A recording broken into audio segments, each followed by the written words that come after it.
भारत ने रूस से तकरीबन $5.5 अरब मालियत के 5 S-400 ट्रम्पेट मिसाइल निज़ाम खरीदने का मुआहदा 2018 में किया था।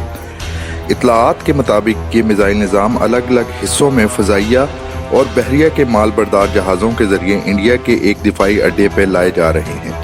ताज़ा तरीन रिपोर्ट्स के मुताबिक भारत ने इस दिफाई निज़ाम की पहली बैटरीज पाकिस्तान के साथ पंजाब सेक्टर में तैनात कर दी हैं, जिसका मकसद जंग की सूरत में दिल्ली को पाकिस्तानी हमलों से बचाना है। S-400 मिसाइल को दुनिया का जदीद तरीन और इंतहाई मौसर तरीन फ़ज़ाई दिफाई निज़ाम कहा जाता है। ये निज़ाम फ़िज़ा से किए जाने वाले सभी हमलों, जिनमें ड्रोन, मिसाइल, रॉकेट और जंगी जहाज़ों से किए जाने वाले हमले हैं, उनसे तहफ़्फ़ुज़ फराहम करने की अहलियत रखता है। तुर्की और चीन ये मिसाइल सिस्टम रूस से पहले ही हासिल कर चुके हैं, जबकि सऊदी अरब, मिस्र और कतर भी इसे खरीदने की कोशिश कर रहे हैं। S-400 बुनियादी तौर पे एक दिफाई मिसाइल निज़ाम है। ये 40 किलोमीटर से 600 किलोमीटर की दूरी तक बेक वक्त 400 टारगेट्स पर नजर रख सकता है। इसमें 4 तरह के क्रूज मिसाइल हैं, जो आने वाले मिसाइलों, जंगी तैयारों और ड्रोन्स को तबाह करने की सलाहियत रखते हैं। S-400 की डिलीवरी से इंडिया के अस्करी हलकों में काफी खुशी पाई जाती है। चंद भारतीय तजियाकारों के मुताबिक S-400 की कैपेबिलिटी को भारतीय फौज और बीजेपी नवाज हलके बहुत बढ़ा चढ़ा के पेश कर रहे हैं। उन्होंने ऐसा ही राफेल जहाजों को भी लेते हुए किया था। स्वीडिश डिफेंस एजेंसी की रिपोर्ट के मुताबिक इस दिफाई निज़ाम को कई तरह से नाकाम बनाया जाना मुमकिन है।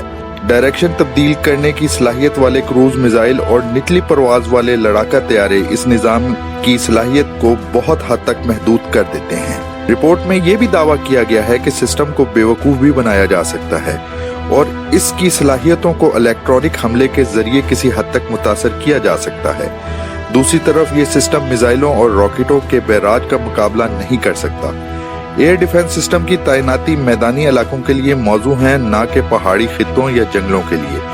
S-400 को शिकस्त देने के लिए पाकिस्तान के पास भी बहुत सी सलाहियतें मौजूद हैं। 2200 किलोमीटर तक मार करने वाला अबाबील MIRV सिस्टम S-400 के लिए एक बड़ा चैलेंज है। S-400 को बेकार करने के लिए इलेक्ट्रॉनिक वॉरफेयर की सलाहियत भी बहुत अहम है और 2019 में पाकिस्तान ने अपनी इसी सलाहियत का मुजाहिरा करते हुए हैरत अंगेज नताइज हासिल किए थे। इसी तरीके से ड्रोन्स और पाकिस्तानी जो मिसाइल हैं, ब्लास्टिक मिसाइल जो हैं, वो भी S-400 के लिए बहुत ज्यादा बड़ा चैलेंज साबित होंगे।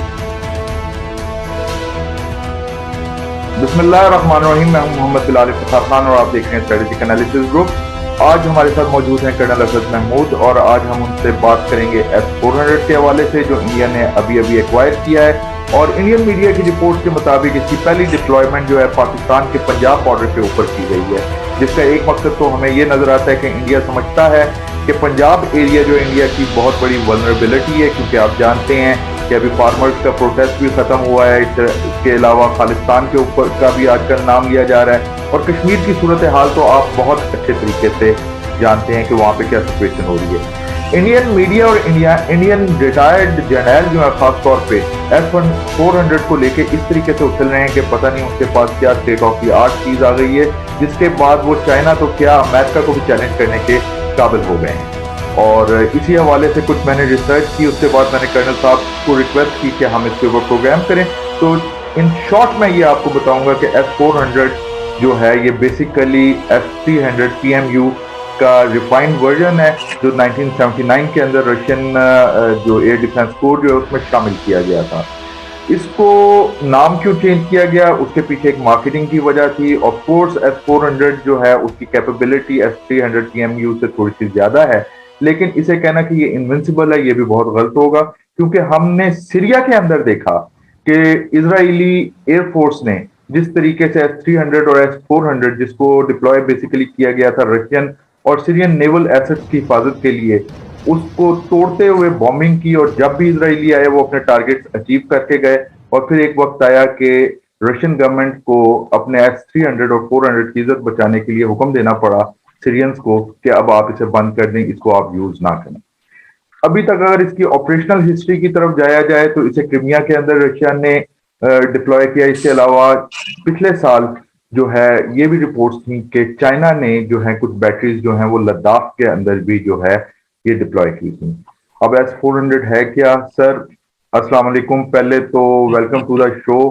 ये बताइए सर, S-400 है क्या बेसिकली, हमारे व्यूअर्स को बताइए। और इसके इंडिया में इंडक्शन के बाद आपके ख्याल में जो बैलेंस ऑफ पावर थी उस पर क्या असर पड़ा है? बिस्मिल्लाहिर्रहमानिर्रहीम। Bilal, thank you very much. I am glad आपने ये सब्जेक्ट चूज किया, बिकॉज मेरा ख्याल है हमें इसको थोड़ा सा डिस्कस करना चाहिए। बिल्कुल आपने ठीक कहा कि जिस तरीके से आप इंडियन मीडिया को देखते हैं, इंडियन मीडिया के ऊपर बैठे हुए जो उनके दिफाई मुबस्सरीन हैं, जिसका उनको आप वेरी वेरी टॉल क्लेम्स करते, बढ़ के मारते हुए एक लिहाज से पंजाबी में मैं कहना चाहिए देखते हैं। तो एक्चुअली व्हाट इज इट, है क्या बेसिकली ये आपने बिल्कुल ठीक है। इसके थोड़ा सा आपने हिस्ट्री बयान की है। एक्चुअली तो इसको आप कह सकते हैं कि लेट 80s में इसके ऊपर काम शुरू हुआ और बिल्कुल S-300 से आगे इसको लेके चलने की कोशिश की। इन्होंने कहने को तो रशिया ने कहा था जी कि it is with us in service in 98, 99, फिर 2003, फिर 2004, बट फाइनली दे सेड जी कि 2007 के अंदर नाउ इसके हमने एक्सपेरिमेंट किए, टेस्ट ट्रायल किए, and now it is in service with us. I am talking of 2007। इसके बाद आप ये कह सकते हैं कि अगले 10 सालों के अंदर इसको अल्जीरिया ने और बेलारूस ने और चाइना ने इनके ऑर्डर प्लेस किए। 2018 के अंदर ये सिस्टम जो है ये चाइना के अंदर भी एक लिहाज से उसकी प्रॉब्लम कुछ बैटरीज आई हैं। फिर तुर्की ने ऑर्डर प्लेस किया अपना 2020 के अंदर, वहां तुर्की के अंदर ये S-400 आया है। और अब इंडिया ने क्योंकि अपनी डील जो है 2018 में की थी और अब इस साल के आखिर तो नेचुरली खत्म हो गया, यही एक्सपेक्टेड है कि जनवरी एंड तक जो है इसको they are going to have its deployment. और जिस तरह आपने कहा बिल्कुल पंजाब के अंदर, और इंडियन पंजाब की बात करते हैं, फेसिंग टुवर्ड्स पाकिस्तान की उसको कहते हैं। इसको अगर देखा जाए तो इसमें कोई शक नहीं कि जो रशियन क्लेम्स हैं या जिस तरह उसको उन्होंने सामने लेकर आए, रेंज तो बड़ी है। आप ये कहते हैं जी कि 400 S-400 से लेते ही बेसिकली इनका 40N6 मिसाइल है जो कि 400 किलोमीटर तक उसकी रेंज आती है। अच्छा, इसके फिर वर्जन्स हैं, लाइक 40 किलोमीटर रेंज भी है इसकी, 120 किलोमीटर भी है, 250 किलोमीटर भी है, एंड 400 जो जैसा कि अभी मैंने आपसे बताया। अच्छा, हम नॉर्मली कहते हैं अच्छा जी वो एक यूनिट जो है वो उन्होंने लेकर आए हैं। एक यूनिट जो है ना इसका S-400 का, इसकी 2 बैटरीज होती हैं। ये बैटरी वो नहीं है बेसिकली कार वाली, ये एक मुकम्मल सिस्टम एक होता है इनका, जिसके अंदर ईच बैटरी इज हैविंग एक उनका कमांड एंड कंट्रोल सिस्टम होता है। ये लिंक होता है सर्वेलेंस रेडार के साथ, और ये जो सर्वेलेंस रेडार है ना ये तकरीबन 600 किलोमीटर इसकी रेंज आती है। फिर इनका एक इंगेजमेंट रडार होता है, और ये तीनों चीजें जो हैं ये फिर लिंक होती हैं बेसिकली इसके साथ, फायरिंग यूनिट के साथ। और इनके एक यानी एक जो बैटरी, अब जिस तरह मैं बता रहा हूँ, each battery is having 1 surveillance radar, मैं दोबारा रिपीट कर रहा हूँ, कमांड एंड कंट्रोल सिस्टम के नीचे, और उसी के साथ फिर उनका एंगेजमेंट रडार आता है। 4 इनके साथ वो ट्रैकर्स होते हैं, जिन हर गाड़ी के ऊपर 4 मिसाइल्स होते हैं S-400 के।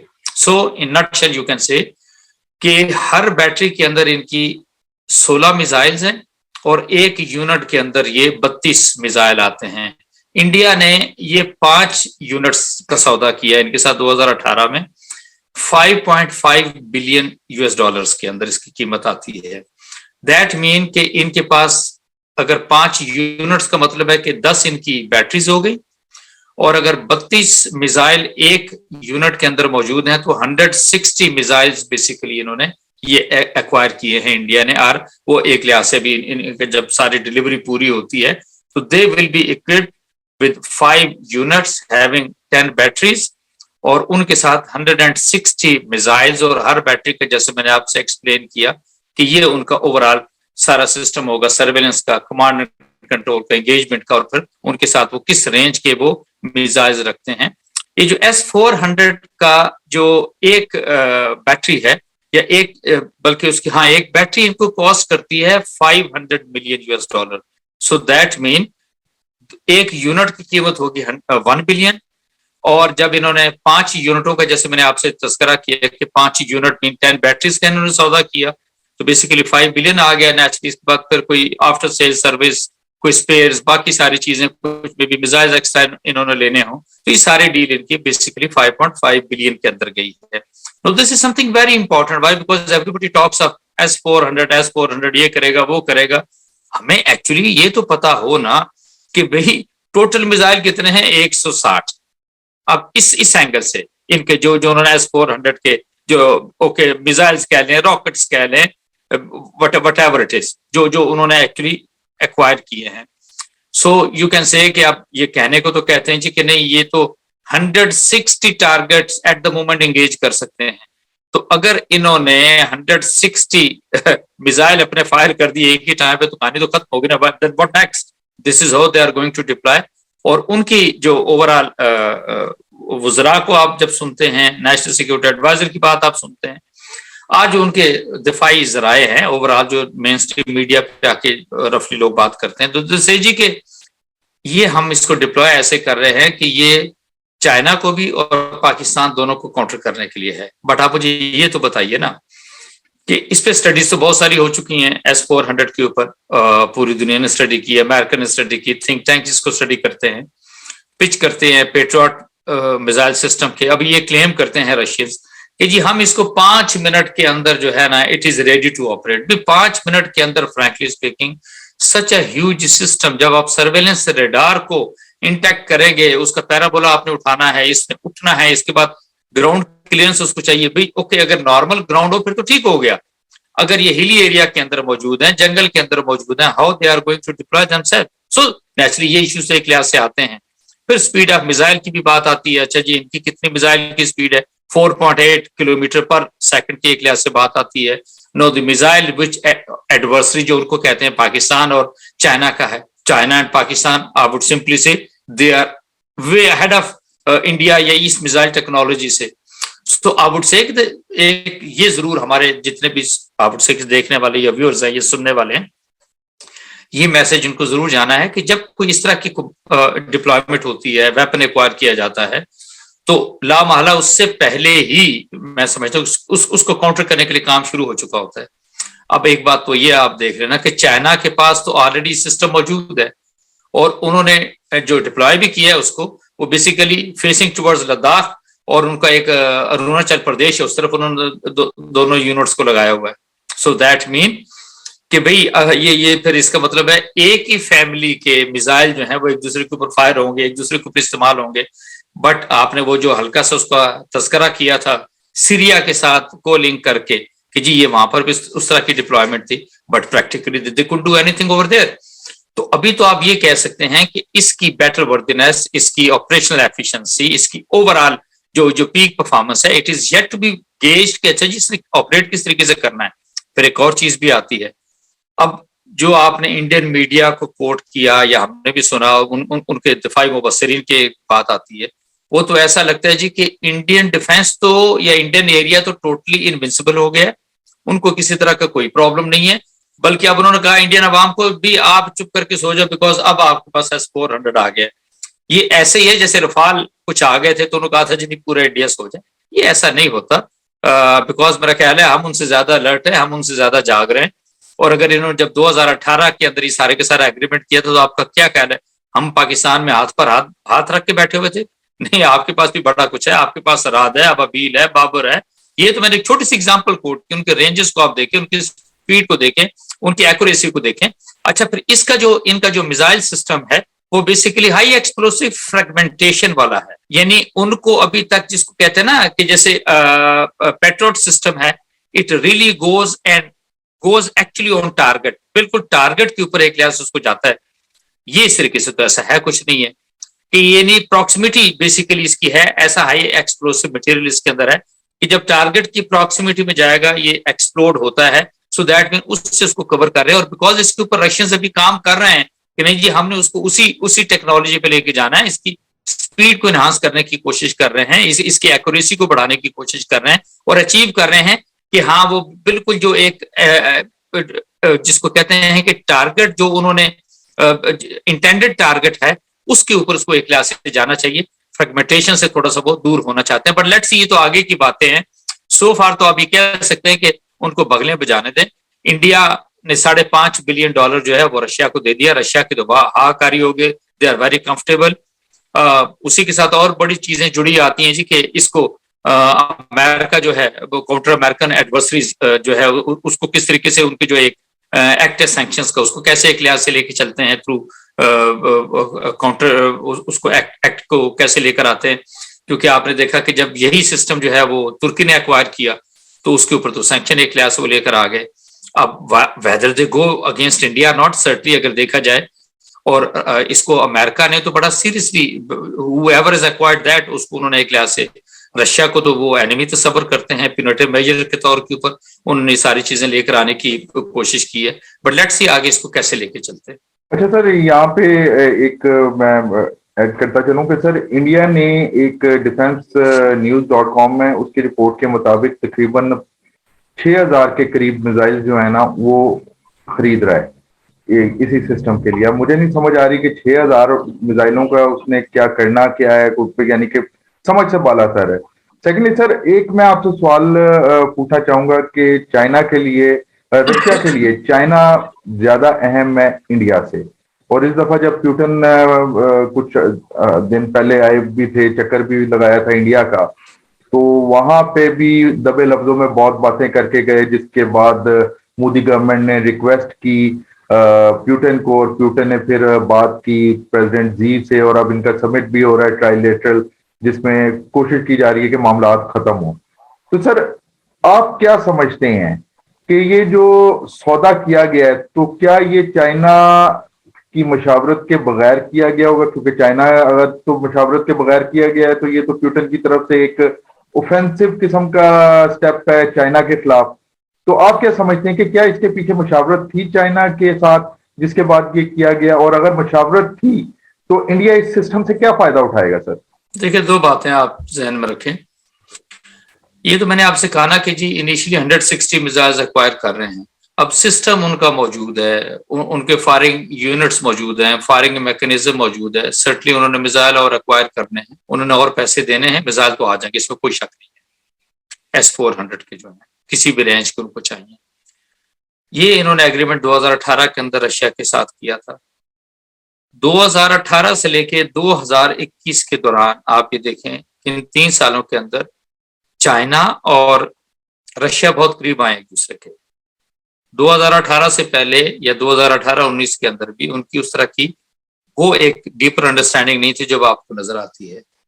दूसरी जो सबसे जरूरी चीज आती है, हम जो कुछ भी कह लीजिए कि दोस्त ममालिक हैं, एक दूसरे के हलीफ हैं, एक दूसरे के साथ चल रहे हैं, एक दूसरे की जरूरत है, लेकिन जहां पे नेशनल इंटरेस्ट की बात आती है, जहां पे सौदा बेचने की बात आती है, जहां पे आपने डिफेंस इक्विपमेंट को एक्सपोर्ट करने की बात आती है, कि बेसिकली तो वो क्या कर रहे हैं, असला गोला बारूद बेच रहे हैं, अपना लोहा बेच रहे हैं, और उसके अगेंस्ट वो 5.5 बिलियन इंडियन से ले रहे हैं। और ओवरऑल अगर देखा जाए, जब इंडिया की और रशिया को, know this something very important, जब इकोनॉमी को आप कंपैरिजन के अंदर लेकर आते हैं और जब उनके फॉरेक्स रिजर्व को आप स्टडी करते हैं, तो यू फील कि इंडिया और रशिया के जो फॉरेक्स रिजर्व हैं उनके अंदर हार्डली, मेरा ख्याल है, कोई 50 to 100 बिलियन का टोटल एट टाइम्स वो फर्क आता है, ऑलमोस्ट जिसको कहते हैं आप नेक टू नेक चलते हैं। तो रशिया की तो ये लाइफ लाइन है कि उसने अपना मिलिट्री हार्डवेयर बेचना ही बेचना है, कम वाट पे वट एवर इट इज। ये एक अलग चीज है कि आगे वो इंडिया को बेचते हैं तो आगे वो उसको किस तरीके से कैसे इस्तेमाल करता है। वेयर बाय, जहां तक चाइना की अगर बात की जाए, चाइना तो ऑलरेडी ये सारी चीजें इसके पास मौजूद हैं। चाइना की इकोनॉमी का कोई प्रॉब्लम नहीं है, चाइना को पेमेंट्स का किसी तरह का कोई प्रॉब्लम नहीं है। रशिया को पैसे चाहिए, चाहे वो चाइना से आ जाएं, चाहे वो इंडिया से आ जाएं, चाहे वो तुर्की से आ जाएं, चाहे वो अल्जीरिया से आ जाएं, बेलारूस से आ जाएं, या इवन दैट मैटर कोई और मुल्क के लिहाज से उनको देता है। और जब आपको कैश मिल रहा हो तो देन मेरा ख्याल है आप नॉर्मली इन सारी चीजों के अंदर नहीं जाते, बिकॉज इस वक्त रशियन इकोनॉमी भी जो है ना, वी कांट से कि बूम कर रही है, बट कि वो मेयरली सर्वाइव कर रहे हैं, आगे आने की कोशिश कर रहे हैं, but it certainly is going to take time. इसके ऊपर बड़ा काम किया, बड़ा उन्होंने खर्चा किया, रिसर्च के अंदर गए, एनालिसिस के अंदर गए, डेवलपमेंट के अंदर गए, बड़ा इन्होंने खर्चा किया एक्चुअली S-400 सिस्टम के ऊपर। अब उनका टाइम आया कि जहां पे उसकी कीमत वसूल करे, तो सर्टली मैं समझता हूँ अगर देखा जाए तो यू नेवर नो कि कल अगर पाकिस्तान के माली हालात में बड़े बेहतर होते हैं तो कल वो आपको S-500 भेज देंगे, उनको क्या प्रॉब्लम, उनको तो पैसों से मतलब है। But generally I would say कि ये बात आपकी बिल्कुल ठीक है कि जब प्यूटन ने दौरा किया था, दो ये कुछ 4-5 घंटे का दौरा था, if you remember, they had immediate discussion के बाद खाना खाया और thank you very much, then he left in his own presidential plane, और इसके अलावा कोई वहां स्टे का इस तरह का कोई चीज नहीं थी। और जब वहां पर इवन रशियन फॉरेन मिनिस्टर ने भी जो ओवरऑल डिस्कशन की या फिर जो प्रेस को भी बात की थी, वो तो अपना रशियन मौकफ दिया था, कोई इंडिया के किसी मौकफ की तायद नहीं की थी। बट हाँ ये जरूर है कि यस, ये रशियन प्रेसिडेंट से रिक्वेस्ट की गई थी कि जी ये जो चाइना के साथ मामलात हैं इसके अंदर उनको सर्टली एट ईज रखा जाए या ओवरऑल किसी तरीके से इसका कोई सोल्यूशन निकाला जाए, जिसके ऊपर उन्होंने लेट्स सी कि अब इसको कैसे लेके चलते हैं। But at the moment you can से S-400 is going to India, they are going to deploy it and they are going to deploy against Pakistan. China ये एक छोड़, ये 10 छोड़, ये 50 बैटरीज भी ले ले, चाइना के सामने ये सर उठा नहीं सकते, इसमें कोई शक नहीं है। ये फिर वही बात आती है, किसी तरह का कोई एडवेंचर करने की कोशिश करेंगे कि नहीं हमारे पास तो लेटेस्ट विट्जर भी आ गई हैं, ड्रोन्स भी हमारे पास आ गए हैं, इसके बाद रफाल आ गया है, हमारे पास जो है S-400 मौजूद है, no we okay try and take a venture, और हम पाकिस्तान को सबक पढ़ाने के लिए आ जाए। तो मैं तो बिलाल ये कहूंगा कि हम तो actually we are waiting for them eagerly, not the armed forces but the entire Pakistani nation, कि वो आए ताकि एक दफा उनकी तसल्ली हम इस तरीके से कर दें कि जी वो उनको अगर कोई खुशफहमी या गलतफहमी है जो इवन कई दहाइयों से चली आ रही है, कम से कम वो तो दूर हो जाए, क्योंकि उनको तसल्ली नहीं हुई थी फरवरी 2019 में, वो अब इसकी मजीद उनकी तसल्ली चाहिए। तो fine they find the armed forces of Pakistan prepared to take them on. और ये जिस तरह आपने कहा ना कि 6000 मिसाइल लेने लगे, तो आपके पास उससे ज्यादा तादाद के अंदर मिसाइल पड़े हुए हैं। इनको तो समझ नहीं आएगी कि जो इंडिया की फिजा है या जो बॉर्डर है वो तो क्लटर हो जाएगी मिसाइलों के साथ, ये इनको समझ नहीं आएगी इसके बाद इस सारी चीज को मैनेज कैसे करें, और ये अपने ही जहाजों को मारने लग जाएंगे। ये मैं हकीकत बताऊं आपको, ये इतने कंफ्यूज लोग हैं, इतने कंफ्यूज ऑपरेटर्स हैं ये। सर यहाँ से ही मैं आपसे जो नेक्स्ट सवाल है, आपने खुद ही वो नेक्स्ट सवाल खुद ही बोल दिया।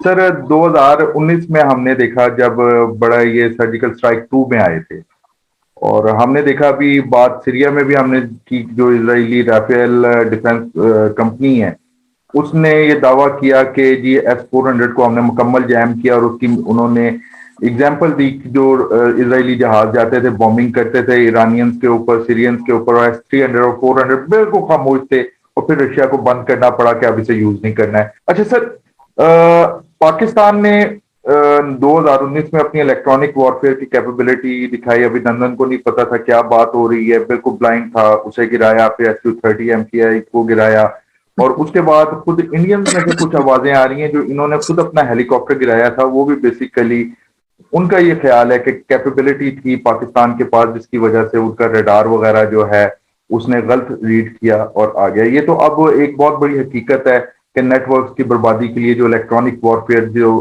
कर चुकी है।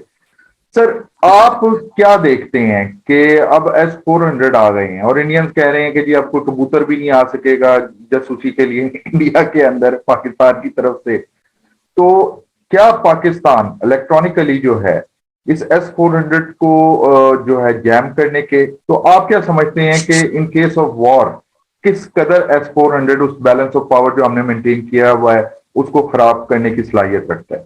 देखिए, पहले मैं आपसे ये अर्ज करूं, कोई भी वेपन सिस्टम जब इंडक्ट होता है ना, तो इंडक्शन से पहले ही उसके जो मुखालिफिन होते हैं वो अपनी काउंटर स्ट्रेटेजी के ऊपर काम करना शुरू कर देते हैं। अगर आपने, जैसे मैंने आपसे कहा कि 10 बैटरियां हैं तो 160 मिसाइल आ गए, आपने कहा जी 6000 मिसाइल और लेने लगे, तो इसका मतलब है कि आफ्टर ऑल एक टाइम पर तो उनकी कैपेबिलिटी 160 मिसाइल ही फायर करने की है ना। ये इसको जरा जहन में रखने वाली बात है। इसके बाद दोबारा उन्होंने उनको रीलोड करना, उनको चेक करना, सारा कुछ करना। तो ये ऐसा नहीं है कि वॉर आप ये कहें जी कि नहीं अच्छा वो एकदम से एक ही दिन के अंदर वो 3000 राउंड्स फायर कर देंगे, देन व्हाट नेक्स्ट। फिर इस पे जितनी भी रिसर्च एक लिहाज हुई S-400 के ऊपर, इसकी लो डिटेक्शन कैपेबिलिटी के ऊपर सवाल किए गए हैं। यानी इसका जो सर्वेलेंस रडार है उनका कहा जाता है जी कि 600 किलोमीटर तक की जो है यस इसकी रेंज है जिसकी वो सर्वेलेंस करता है।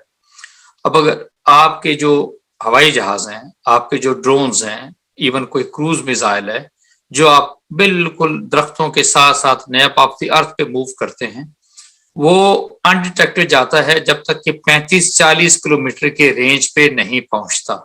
जब 35-40 किलोमीटर पे S-400 ने उसको डिटेक्ट करना है तो उसके बाद तो 40 किलोमीटर के बाद तो टारगेट इज जस्ट सेकंड्स की बात रह जाती है जब उसने टारगेट पे पहुंचना है। तो उस रिएक्शन टाइम को भी हमने जरूर ज़हन में रखना है। सो आप ये कह सकते हैं कि हर टेक्नोलॉजी का और हर पोटेंशियल ये कैपेबिलिटी का सर्टनली ये तोड़ मौजूद होता है। ऐसा नहीं हो सकता कि नहीं जी ये इसने आके तो अब इसके बाद इसका कोई तोड़ नहीं है। There is frankly speaking nothing of that kind. Or let me assure you, all those who are sitting at the helm of affair in armed forces and in your country, they understand कि हाँ इन सारी चीजों को उन्होंने कैसे deal करना है। And yes, we are prepared. जहां तक आपने कहा EW टेक्नोलॉजीज इलेक्ट्रॉनिक वॉरफेयर की टेक्नोलॉजी की अल्हम्दुलिल्लाह we are way ahead of India. ये कुछ भी कर लें और प्रैक्टिकली देखें ना, जो कुछ 2019 फरवरी में आपने देखा वो भी सारी दुनिया के सामने है। जो जिस तरह का कंफ्यूजन आपने इंडिया के अंदर देखा, इंडियन एयरफोर्स के अंदर देखा, उनके रडार सिस्टम के अंदर देखा, उनके डिटेक्शन सिस्टम के अंदर देखा, वो भी सारी दुनिया के सामने है। उनकी जो ओवरऑल आपने डिसीजन कैपेबिलिटी देखी, प्रिसीजन कैपेबिलिटी देखी, वो भी सारी दुनिया के सामने है। प्रैक्टिकली टॉकिंग, ये जिसको नहीं कहते बिपिन रावत तो चला गया ना अभी इस दुनिया से, but actually he was the one, वो इंडियन आर्मी का चीफ नहीं था या वो सीडीएस नहीं था, बेसिकली वो आरएसएस का। एक्चुअली मैं आपसे बताऊं कि यस वो ही वाज द वन, और ही वाज द वन के जी नहीं अच्छा हम तो ये करेंगे और हम तो ये सर्जिकल स्ट्राइक करेंगे। सर्जिकल स्ट्राइक यार आप पूरी दुनिया के अंदर इसने ना कटवा दिया इंडिया का। 500 मीटर की सर्जिकल स्ट्राइक की यार इन्होंने। व्हाट आर वी टॉकिंग, ये कौन सी स्ट्राइक 500 मीटर की, इमेजिन करो। I'm not talking of kilometers, I'm talking of the 500 meters. So I would simply say we know the capabilities, the people sitting at the helm of affair, they know the capability of S-400, and yes, we have the capability not only to counter S-400 बल्कि शायद हम उससे बहुत आगे जा सकते हैं। क्या आपके ख्याल में ये जो एक सिचुएशन के अंदर चेंज आया है, क्या अमेरिका की तरफ से पाबंदियां लगेंगी या फिर इंडिया जो है इसी तरीके से हर तरफ से अपने यानी कि फवायद उठाएगा? क्योंकि अभी बात ये हो रही है कि S-400 आ गया, अभी प्रेडेटर भी आ जाएंगे, और प्रेडेटर का सिस्टम जो है पुराना सिस्टम अमेरिका बेच रहा है, और जितना महंगा बेच रहा है उसके ऊपर परवीन स्वानी जैसे लोग जो हैं वो मातम कर रहे हैं। देखिए दुनिया के अंदर 3 ममालिक हैं, अमेरिका, इजराइल और इंडिया। इन ममालिक का इंसानी हुकूक के बारे में, ओवरऑल को एग्जिस्टेंस के बारे में और इंसानियत के साथ कोई दूर का भी वास्ता नहीं है। हकीकत में मैं आपसे अर्ज करूं, आपने कहा ना कि इनके ऊपर, इंडिया के ऊपर पाबंदियां, आई कैन सिंपली से इनके ऊपर किसी तरह की कोई पाबंदी नहीं लगेगी जिस तरह की पाबंदी आपने तुर्की के ऊपर लगती हुई देखी है। Why it is so? Because ये तो उनका सही मानों में स्ट्रेटेजिक अलाय है इंडिया जो है अमेरिका का। इंडिया को उन्होंने पिच किया है against China, to encounter China, to in a way have an eye on China. तो ये किस सूरत के अंदर आप ये कहते हैं? बल्कि अभी भी उनके बहुत सारे सेनेटर्स हैं और डेफिनेटली इंडियन लॉबीज तो वहां पे काम कर रही हैं। एंड द सेजी के इसके अंदर जो अमेरिकन प्रेसिडेंट है उसको वेवर देना चाहिए इंडिया को कि हाँ अगर उन्होंने एक्वायर कर लिया है तो वो जो एक वो उसके ऊपर जो सैंक्शंस लगनी है वो सैंक्शन एक्ट उसके ऊपर इंडिया के ऊपर नाफिज नहीं होना चाहिए। इंडिया अपनी विल के ऊपर अगर S-400 ले लिया तो फाइन उसको वेवर दे दे। तो ये तो एक लिहाज से आपको मेरा ख्याल है अगले चंद दिनों के अंदर ये सूरत हाल, ये चंद हफ्तों के अंदर वाज़ेह हो जाएगी कि अमेरिका किसी तरह की कोई सैंक्शन नहीं लगाएगा। America that's of a country के जिसको आप कहें ना कि यानी अगर एक ऐसा मुल्क जिसका अपना डिफेंस का जो बजट इज रफली टचिंग $800 बिलियन, ये अमेरिका को तो दुनिया से कोई खतरा नहीं है ना। तो फिर भी इतना बड़ा आपने बजट क्यों रखा है, इतना बड़ा दिफाई बजट क्यों रखा है? यानी आप सिर्फ देखें, आप सऊदी अरब को ले लीजिए, आप चाइना को, आप रशिया को, आप इंडिया को, इन 4-5 ममालिक का सारा बजट भी अगर आप इकट्ठा कर लें, still it is not half of what जो यूएस है वो खर्च करता है। तो बेसिकली ये पावर गेम है, दुनिया को रूल करना है, अपना स्टेटस सिंबल जो है वो आपने कायम रखना है, यही सारी चीजें नजर आती हैं। There are going to be no sanctions on India, I can assure you. Sir बहुत बहुत शुक्रिया आपके कीमती वक्त का। तो सम अप मैं करूंगा कि जो ताकतवर होता है उसे कहना नहीं पड़ता कि मैं ताकतवर हूँ, और कमजोर अपनी हर कोशिश करता है कि दूसरा ये समझे कि वो बहुत ताकतवर है। आप इंडियन पॉलिसी उठा के देखने, कभी राफेल आते हैं तो इनके मिनिस्टर्स उसकी पूजा करते हुए नजर आते हैं, और अब S-400 आ गए हैं तो फिर ये ऐसे ही बात कर रहे हैं जितना बहुत बड़ी है। अगले प्रोग्राम तक के लिए मुझे मोहम्मद बिलाल इफ्तिखार खान को और कर्नल असद महमूद को इजाजत दीजिए। अस्सलामु अलैकुम व रहमतुल्लाहि व बरकातहू।